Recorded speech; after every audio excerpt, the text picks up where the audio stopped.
السلام عليكم، عاملين ايه؟ يا رب دايما تكونوا بافضل حال. فيديو النهارده هنعمل الحجازيه الاسكندراني. تشوفوها كده تفكروا ان هي صعبه ومكوناتها كتير ومش هتعرفوا تعملوها، لكن العكس تماما، مكوناتها بسيطه وموجوده في كل البيوت. طريقه عمايلها سهله جدا، وكمان هتكون ناجحه معاكي حتى لو اول مره تدخلي المطبخ او اول مره حتى تعملي حلويات. طعمها يا جماعه بجد اللي هتعملوها هتخلص وهي لسه خارجه من الفرن. لو اول مره بتشوفوني انا رنا، ما تنسوش تعملوا اللايك وكمان تشتركوا في القناه واعملوا مشاركه للفيديو عشان يوصل لعدد كبير من الناس. ويلا حالا نبدا. اول حاجه معايا معلقه كبيره من الخميره الفوريه، كوبايه صغيره من السكر بتعادل حوالي 6-7 معالق كده من السكر وحسب رغبتكم. هضيف عليهم نص كوبايه من الميه وهقلب كويس واركنهم على جنب على ما اجهز الخطوه اللي بعد كده. هجيب كوبايتين من دقيق السيمولينا اللي هو دقيق السميد بتاع البسبوس او بتاع الهريسه، وهنزل عليهم بكوبايه ونص من الدقيق العادي او الطحين، وعليهم ذره صغيره كده من الملح، واقلب كويس. بعد كده بنفس الكوبايه اللي انا عايرت بيها هعايرها سمنه او سمنه على زيت او زبده او سمنه فلاحي، اي حاجه موجوده عندك، اي ماده دهنيه. تعملي بقى بميكس من السمنه والزيت، الزيت والزبده، اي حاجه موجوده عندك. وهبدا ان انا اقلبهم كده كويس لحد الدقيق ودقيق السيمولينا يتشرب كويس قوي السمنه او الزيت ايا كان انتوا ضفتوها، لكن انا بصراحه اللي انا ضفتها ميكس بين السمنه والزيت المتوفر بقى عندكم. بعد كده بقى الخليط اللي احنا عملناه الخمير على السكر هننزل بيه على الكلام ده كله. طبعا العجينه طلعت مني طريه شويه، فضفت معلقه دقيق ومعلقه سيمولينا كمان او دقيق او سميد كمان، وهبدا اعجنها يدوب. بس انا مش هعجن كتير، انا يدوب عايزه ادخل بس المكونات في بعضها. العجينه بتكون وسط، مش بتكون ناشفه جدا ولا بتكون طريه سايبه نفسها، وسط زي ما انتوا شايفين كده، يعني اقدر المها. حاولوا ما تنشفوش العجينه خالص. هغطيها بقى وكيس واركنها على جنب لما اجهز الحشو.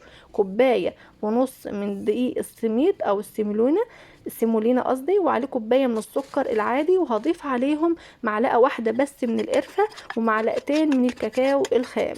حسيت ان الكاكاو شويه فهضيف كمان معلقه، يبقى انا كده ضفت معلقه واحده بس من القرفه وعليهم 3 معالق من الكاكاو، وهقلب. ضفتهم طبعا على كوبايه من السميد وكوبايه من السكر العادي.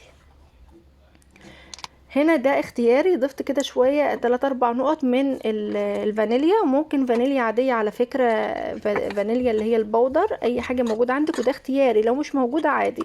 ممكن تضيفي معلقه من ميه الورد برضو حسب رغبتك. وضفت عليهم حوالي 3 معالق كده من السمنه وقلبتهم كويس قوي مع بعض. هجيب بقى لبن، وعلى فكرة مش لازم لبن، ممكن مية، لكن انا حبيت ان انا يعني اخليها يعني صحية اكتر او طعمها يعني اعلي التست زي ما بيقولوا. ضفت كده شوية من الحليب او اللبن، ولو ما عندكيش لبن او الحليب، يعني في ناس ما تعرفش مع اسم اللبن ده، فالمهم ما عندكيش حليب ممكن تقدري تستخدمي مية. ضفت حوالي اقل من ربع الكوباية، بيكون الخليط مرمل، بس تضغط عليه يمسك في بعض بس في نفس الوقت مرمل. صينيه بقى مقاس 30 دهنتها دهنه محترمه من السمنه او الزيت لو ما عندكيش سمنه. بعد كده بقى هقسم العجينه اللي انا عملتها الاولى، هخلي يعني النص الاكبر شويه في القاع والنص الاقل هخليه فوق. زي ما انتم ملاحظين قوام العجينه بتلاقوه بيتفرد معايا بكل سهوله، مش ناشفه جامد لدرجه ان هي تكون صعبه ولا ان هي سايحه. تلاقيها سايحه مننا كده. عملت جوانب، لو تلاحظوا جوانب الاول كده عشان عايزه الحشو ده ما يخرجش بره. هبدأ بقى ان انا افرد كده بالراحه الحشو زي ما انتم شايفين، تضغط عليه تلاقيه مسك في بعضه بس هو برضو مرمل، فحسب بقى ما يقبل معاكم الميه او اللبن. شوفي بقى انت عندك ايه هتعجنيه بايه، ميه او لبن.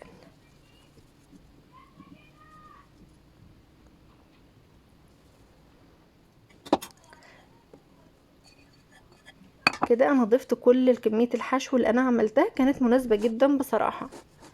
وعلى فكره الكوبايه اللي انا بعاير بيها في كل حاجه. هفردها كويس جدا. بعد كده بقى هجيب الطبقه التانية. شوفوا بقى برضو القوام بتاعها واضح خالص، طري بس في نفس الوقت ماسك نفسه. هبدأ ان انا افردها كده على ورقة زبدة او اي كيس موجود عندك، مش شرط ورقة زبدة، بحيث ان هي تكون اسهل معايا في الفرد. وبقى بالنشابه بتاعتك او باي حاجه موجوده عندك ابداي ان انت افرديها كده بحيث ان هي تكون متساويه. انا عايزه السطح بتاعها يكون ناعم خالص وهتعرفوا دلوقتي ليه. وهبدا بقى ان انا احطها كده على وش الصينيه، هتنزل معاكي بكل سهوله. هبدا بقى بايديا كده ان انا اسويها واسوي الاطراف. التسويه بتاعتها يا جماعه بشغل الفرن وبحط الشبكه في نص الفرن، الفرن يسخن كويس، بطفي من فوق واشغل من تحت على نار هاديه خالص، واسيب الصينيه في الفرن لحد ما الاقي الجوانب بدات تاخد اللون الذهبي، اطفي من تحت واولع من فوق تاخد اللون الحلو من فوق اللي هو اللون الذهبي زي ما شفتوا كده في بدايه الفيديو. بالفريره بتاعتنا كده او بالنشابه بدات ان انا اسوي الوش، وبسويه عشان خاطر كده شفتوا ان النقرشه اللي انتوا شفتوها في البدايه دي هي كده باطراف الشوكه بتضغطي عليها لحد الاخر بتعمل الاشكال دي. بلف بقى الصينيه عشان لو حتى في الحرف ما عرفتش اعملها ولا حاجه اكملها، وبعدين باجي برضو بالعكس الاتجاه التاني اعملها تاني عشان ناخد الشكل اللي احنا زي ما بنشوفها في المحلات. بعد كده بقى هبدأ ان انا اقطعها بالسكينة زي نظام مثلثات، وهتعرفوا انا قطعتها ازاي، طريقتها سهلة خالص. بقطع كده بالطول، واعملوا طبعا حجم المثلثات او يعني حجمها زي ما انتوا حابين، حاولوا بس تكون متساوية على قد ما تقدروا.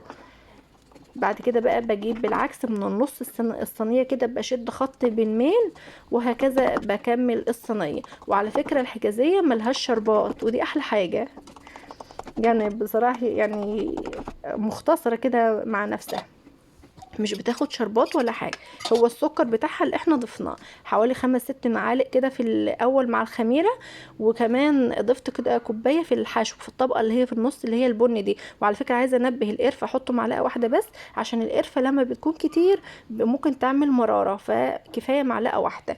وكده بتاخدوا احلى حجازية، احلى كمان من اللي بتشتروها من المحلات، بجد تحفة يا جماعة وسهلة، وكمان مكوناتها بسيطة. اتمنى الفيديو بتاعي يكون عجبكم، ما تنسوش تعملوا لايك للفيديو وتشتركوا في القناة وتقولوا لي في الكومنتات بتتابعوني من اي بلد وايه رأيكم في وصفة النهاردة. اتمنى السعادة والتوفيق للجميع، والسلام عليكم ورحمة الله وبركاته.